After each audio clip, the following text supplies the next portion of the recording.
ஒரு வழியா உஷா தான் பொண்ணுகிட்ட எந்த அளவுக்கு மோசமா நடந்திருக்கோம், தான் எந்த அளவுக்கு தப்பு பண்ணியிருக்கோன்றத புரிஞ்சுக்கிட்டதுனால அவங்க மனசு வருத்தப்பட்டு சண்முகத்துக்கிட்ட எல்லா விஷயத்தையுமே சொல்றாங்க. இதை கேட்ட சண்முகமும் ஒரு வழியாவது இவள் லேட்டானாலும் பொன்னிய பத்தி புரிஞ்சுக்கிட்டாலே அது வரைக்கும் நல்லதுன்னு சொல்லிட்டு நினைச்சது மட்டும் இல்லாம பொன்னி வந்ததுக்கு அப்புறமா எல்லா பிரச்சனையுமே முடிஞ்சிடும்னு சொல்லிட்டு ரொம்பவே ஹாப்பியோட வீட்டுக்கு கிளம்பி வந்து எல்லார்கிட்டயுமே இந்த விஷயத்த சொல்லிட்டு இருக்க. வீட்டுல இருக்கவங்களும் அதை ரொம்பவே சந்தோஷத்தோட கேட்டுட்டு இருக்காங்க. ஆனா ஜெயா தான் ஆமா அவ எங்க வரப்போறான்னு சொல்லிட்டு கடுப்போட தான் உட்காந்துருக்காங்க. ஆனா அப்ப கரெக்டா சக்தி வெளியே கிளம்பி போக இதை பார்த்த பிரீத்தியும் எங்க எதுக்காக இவ்வளோ காலையிலேயே எங்க கிளம்பி போற அப்படின்னு கேட்க உடனே சக்தியும் நான் பொண்ணிய தேடி கூட்டிட்டு வர போறேன், அவ இல்லாம நான் வீட்டுக்கே வர போறதில்லன்னு சொல்லிட்டு இருக்க. ஆனா ஜெயாவோ அவளை நீ எங்க போய் தேட போற, அவ கண்டிப்பா தேடினாலும் கிடைக்க போறதில்ல, அப்படியே கிடைச்சாலும் அவ இந்த வீட்டுக்கு வர போறதில்ல, அப்புறம் எதுக்காக நீங்க எல்லாரும் அவளை இந்த வீட்டுக்கு கூட்டிட்டு வரணும்னு சொல்லிட்டு இப்படி ஆடிட்டு இருக்கீங்கன்னு கேட்க. ஆனா சக்தியோ இங்க பாருங்கம்மா, பொண்ணுகிட்ட என்ன பேசினா இப்போ அவ வீட்டுக்கு வருவான்னு எனக்கு நல்லாவே தெரிஞ்சிருச்சு, அதனால அவளை நான் பார்த்தா மட்டும் போதும், அவளை இந்த வீட்டுக்கு என்னால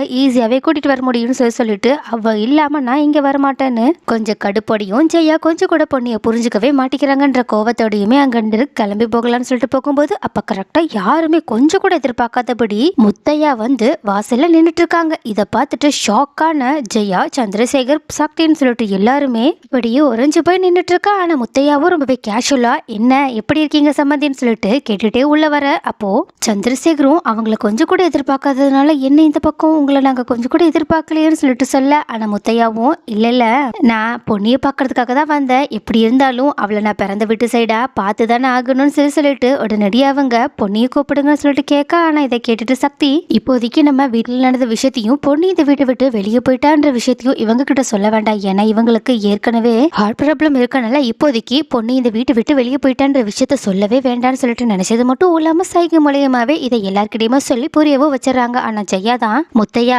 இங்க வந்ததை நினைச்சு கொஞ்சம் கடுப்புல இருக்காங்க, அதனால அவங்க எப்பவும் போலயே லைட்டா முகத்தை திருப்பிக்கிட்டு அங்கிருந்து கிளம்பி போக இதை பார்த்த முத்தையாவும் ஜெயாவை பத்தி ஏற்கனவே தெரிஞ்சதுனால அவங்க அதை கண்டுக்கவே இல்லை. அப்புறமா சந்திரசேகர் கிட்ட போயிட்டு பொண்ணிய பத்தி விசாரிக்க ஆரம்பிக்க உடனே சந்திரசேகரும் சக்தி சொன்னதை புரிஞ்சுக்கிட்ட மாதிரி இல்ல மருமக கொஞ்சம் வெளியே கிளம்பி போயிருக்கா, அவ நாளைக்கு வந்துருவா, ஏன்னா ஒரு விஷயமா அவளை நான் ஊருக்கு அமைச்சிருக்கேன்னு சொல்றாங்க. இதை கேட்டுட்டு முத்தையாவும் அவளை எப்படி நீங்க தனியா அனுப்புனீங்க, சரி சரி விடுங்க, அவ தான் எங்கனாலும் எப்படினாலும் தைரியமா போயிட்டு வந்துருவாளே, அதனால தானே அனுப்பிச்சு வச்சிருக்கீங்க, பரவாயில்ல நான் அவளை பார்க்கலாம் தான் வந்தேன், இன்னைக்கு பார்த்துட்டு நாளைக்கே கிளம்பிடலாம் நினைச்சேன்னு சொல்ல. ஆனா சக்தியும் அட உடனே எப்படி நீங்க கிளம்புறது, இங்க கொஞ்ச நாள் தங்கிட்டு போங்க, பொண்ணு உங்களை பார்த்தா ரொம்பவே சந்தோஷப்படுவான்னு சொல்லிட்டு பவானி இங்க நின்றுட்டு இருக்கதை பார்த்துட்டு அக்கா இவங்களுக்கு ஏதாவது ஒரு ரூம் அரேஞ்ச் பண்ணி கொடுங்கன்னு சொல்றாங்க. எல்லாத்துக்கும் மேல பேசாம நானும் இன்னைக்கு வீட்டுக்கு வரமாட்டேன், சோ நீ என்னோட ரூமையே அரேஞ்ச் பண்ணி கொடுத்துருக்கான்னு சொல்லிட்டு சரிங்க நான் வெளியே கிளம்பி போறேன், கொஞ்சம் முக்கியமான ஆஃபீஸ் ஒர்க் இருக்குன்னு சொல்லிட்டு அவங்க கிட்ட சும்மா சொல்லி லைட்டா ஒரு பொய்ய சொல்லி சமாளிச்சுட்டு அங்கிருந்து கிளம்பி போறாங்க. இதை பார்த்த முத்தையாவும் பரவாயில்ல மாப்பிள்ள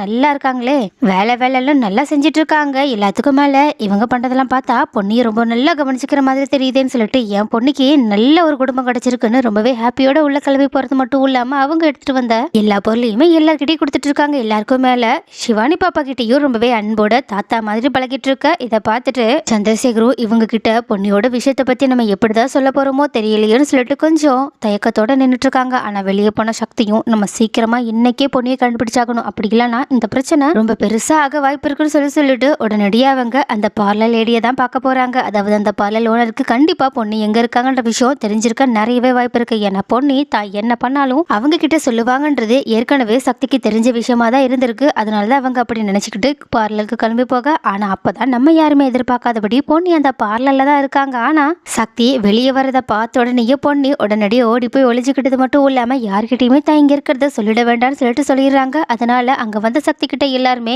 என்ன வேணும் சார்னு கேட்க உடனே அவங்க கிட்ட பொண்ணியை பத்தி சக்தி விசாரிக்க ஆரம்பிக்க உடனடியே அங்க இருந்தவங்களும் பொண்ணுக்கு ஆதரவா பேசுற மாதிரி இங்க பொண்ணு வந்து ரொம்ப நாள் ஆச்சே, அவ வேலையை விட்டு போயிட்டான்னு நினைக்கிறேன்னு சொல்லிட்டு சொல்ல ஆரம்பிக்கிறாங்க. ஆனா சக்தியும் இல்ல அது எனக்கே தெரியும், ஏன்னா அவ இங்க வேலை கண்டிப்பா செய்ய மாட்டான்றத தெரிஞ்சதுக்கு அப்புறமா தான் நான் இங்க வந்தேன், உங்களோட ஓனரை பாக்குறதுக்காக தான் நான் முக்கியமாவே இங்க வந்தேன்னு சொல்றாங்க. இதை கேட்ட உடனேயே ஓனர் வர இன்னும் கொஞ்சம் லேட் ஆகுமே, நீங்க வேணா இப்ப போயிட்டு ஈவினிங்கா வரீங்களான்னு கேட்க. அந்த சக்தியும் இல்ல இன்னைக்கு ஃபுல்லா நான் ஃப்ரீயா தான் இருக்கேன், அவங்களுக்காக எவ்வளவு நேரம் ஆனாலும் நான் வெயிட் பண்ண ரெடியா இருக்கேன்னு சொல்லிட்டு அவங்க அங்கேயே வெளியவே உட்காந்து வெயிட் பண்ணிட்டு இருக்க. இதை பார்த்த சக்தி இங்க இருந்து போக மாட்டாங்க போலேன்னு சொல்லிட்டு யோசிச்சு பார்த்த பொண்ணையும் அவங்களோட ஓனர் ரூம்லயே உட்காந்துட்டு இருக்காங்க. அதுக்கப்புறமா கொஞ்ச நேரம் கழிச்சு இல்ல ரொம்ப நேரம் கழிச்சு அங்க வந்த அந்த பார்லர் லேடியும் சக்தி அங்க இருக்கத பார்த்துட்டு வாங்க சார் என்னாச்சு எங்க என்ன விஷயமா இங்க வந்திருக்கீங்கன்னு கேட்க உடனே சக்தியும் உங்ககிட்ட கொஞ்சம் தனியா பேசணும், கொஞ்சம் ரூம்குள்ள போய் பேசலாமான்னு கேக்குறாங்க. இதை கேட்ட அங்க இருந்து ஒர்க்கர்ஸுமே திருன்னு முழிச்சுக்கிட்டு மேடம் கிட்ட கொஞ்சம் சைகை மூலியமா ரூம்குள்ள பொண்ணு இருக்க விஷயத்த சொல்ல பாக்குறாங்க. ஆனா இதை பார்த்த சக்தியும் கொஞ்சம் சந்தேகப்பட ஆரம்பிக்கிறாங்க. ஒருவேளை பொண்ணு இங்கதான் இருப்பாளோ.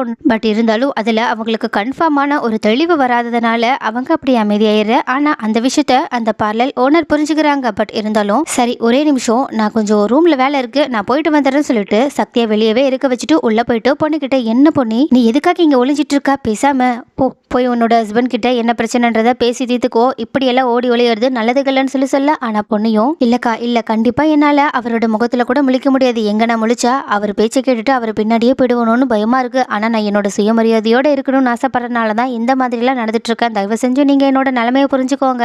என்னால இப்போ அவங்கள பார்க்கவே முடியாது, ஏதாவது சொல்லி இங்க இருந்து அனுப்பி வச்சிருக்கீங்கன்னு சொல்ல. ஆனா அவங்க தான் ஏதோ ஒரு முக்கியமான விஷயம் பேசணும்னு சொல்றாங்களே, அதனால என்னால இப்போ அவாய்ட் பண்ண முடியாது. அவாய்ட் பண்ணா கண்டிப்பா அவங்க நான் ஏதோ ஒரு விஷயத்த மறைக்கிறேன்றதை கண்டுபிடிச்சிருவாங்க. அதனால பேசாம இங்க வா, இந்த கபோர்ட்ல ஒளிஞ்சுக்கோ, ஓகேவா? நாங்க என்ன பேசுறோன்றதையும் நீ கேளு. ஸோ உனக்கு மறுபடியுமே உன்னோட மனசை மாறதுக்கு ஒரு சான்ஸா கூட இதை அமையும் நான் நினைக்கிறேன் சொல்லிட்டு அவங்கள அங்க ஒளிய வச்சுட்டு உடனடியாக சக்தியை கூப்பிட்டு சக்தியுமே உள்ள வந்து அவங்க கிட்ட ரொம்பவே ஃபீலிங்கோட பொண்ணு இல்லாததுனால தான் எந்த அளவுக்கு கஷ்டப்படுறோன்றதை சொன்னது மட்டும் இல்லாம தயவு செஞ்சு உங்களுக்கு பொண்ணு எங்க இருக்கான்ற விஷயம் தெரிஞ்சா என்கிட்ட சொல்லுங்களேன். ஏன்னா இப்போ முக்கியமான வேலைக்காக பொண்ணு கண்டிப்பா அந்த வீட்டுக்கு வந்தே ஆகணும். எனக்காக இல்லைனாலும் அவங்க ஒரு பர்சனுக்காக வந்தே ஆகணும். ஏன்னா அவங்கள பாக்குறதுக்காக இப்போ ஒருத்தவங்க வந்திருக்காங்கன்னு சொல்ல இதை கேட்ட கபோர்ட்ல இருந்த பொண்ணையுமே யாரா இருப்பாங்கன்னு சொல்லிட்டு கொஞ்சம் யோசனையோட லைட்டா கபோர்டு திறந்து பார்த்துட்டு சைகை மூலியமா அவங்களோட ஓனர் கிட்ட, அதாவது அந்த பார்லர் லேடி கிட்ட யாருன்னு கேட்க சொல்ல அதை புரிஞ்சுக்கிட்டு அவங்களும் பொண்ணியை தேடி யாரு வந்திருக்க போறாங்க, பொண்ணுக்கு தான் யாருமே கிடையாது, அவங்க தான் அனாதையாச்சேன்னு சொல்ல இதை கேட்ட சக்தியும், இங்க பாருங்க இன்னொரு தடவை பொண்ணுக்கு யாரும் கிடையாது, அவ அனாதன் மட்டும் சொல்லாதீங்க, பொண்ணுக்கு நாங்க எல்லாரும் இருக்கோம். ஆனால் இன்னைக்கு முக்கியமான ஒருத்தங்க இப்ப வீட்டுக்கு வந்திருக்காங்கன்னு சொல்லிட்டு அவங்க முத்தையா வீட்டுக்கு வந்திருக்காங்கன்ற விஷயத்த சொல்றாங்க. உடனே இதை கேட்டுட்டு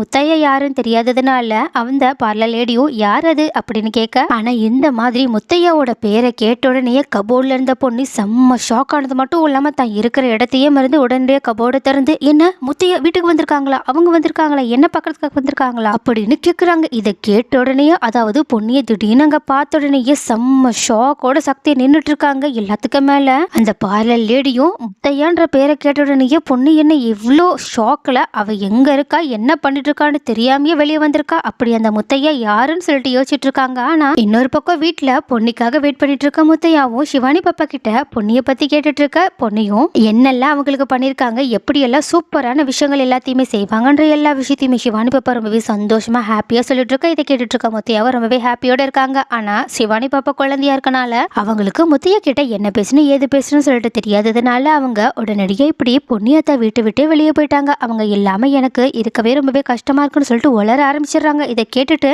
முத்தையா செம்ம ஷாக் ஆனது மட்டும் இல்லாம என்ன பொண்ணு இந்த வீட்டு விட்டு வெளியே போயிட்டாலான்னு சொல்லிட்டு உடனடியாக அவங்க இந்த விஷயத்தை பத்தி சந்திரசேகர் கிட்ட கேட்க போக, ஆனா அதுக்கு முன்னாடியே அங்க வந்த ஜெயாவும் ரொம்பவே தென்னாவட்டோட, ஒரு வழியா உங்களுக்கு இந்த உண்மை தெரிஞ்சிருச்சு, இதுக்கப்புறமா எனக்கு எந்த பிரச்சனையும் இல்ல, சரி உங்களோட பொண்ணி இந்த வீட்டை விட்டு இந்த குடும்பமான கூட முக்கியம் இல்லைன்னு சொல்லிட்டு எப்பயோ வெளியே கிளம்பி போயிட்டா, அவ எங்க போயிட்டான்னு கூட எங்களுக்கு தெரியல, அவ போயிட்டதுனால இப்ப என்னோட குடும்பம் எவ்வளவு பெரிய அவமானத்தை சந்திக்க போகுதுன்னு சொல்லிட்டு உங்களுக்கு கொஞ்சம் கூட தெரியவே இல்லைல்ல, ஆனாலும் இப்போ அதனால எனக்கு எந்த பிரச்சனையும் கிடையாது, கொஞ்சம் கூட என் வீட்டை பத்தி யோசிக்காத ஒருத்தைய பத்தி நான் இதுக்காக யோசிக்கணும்னு சொல்லிட்டு பொண்ணிய பத்தி மறுபடியும் திட்டி பேச ஆரம்பிக்க. ஆனா இதை கேட்டுட்டு செம்ம கோபப்பட்ட முத்தையா, பொண்ணிய பத்தி இதுக்கு மேல ஒரு வார்த்தை பேசினீங்க அப்புறம் நான் மனுஷனாவே இருக்க மாட்டேன், அவ எந்த அளவுக்கு நல்லவன்றத நீங்க இவ்வளவு நாளா பார்த்து தெரிஞ்சுக்கிட்டதுக்கு அப்புறமாவே இப்படி பேசுறீங்கன்னா உங்களை மாதிரி ஒரு கேவலமான ஒரு ஆளை நான் பார்த்ததே கிடையாதுன்னு சொல்லிட்டு ஜெயாவை திட்ட ஆரம்பிக்க. ஆனா ஜெயாவோ நான் தான் அந்த பொண்ணிய மாதிரியான கேவலமான ஆளை ஏற்கனவே பார்த்திருக்கேனே, அப்படியா அந்த பொண்ணி அவளோட அம்மா மாதிரி, அவளும் தான் எனக்கு துரோகத்தை பண்ணிட்டு இந்த வீட்டை விட்டு போனா, அதே மாதிரி தான் அவ பொண்ணும் எங்க வீட்டுக்கு மிகப்பெரிய துரோகத்தை பண்ணிட்டு இந்த வீட்டுக்கு அவமானத்தை தேடி தந்துட்டு இங்க இருந்து போயிருக்கான்னு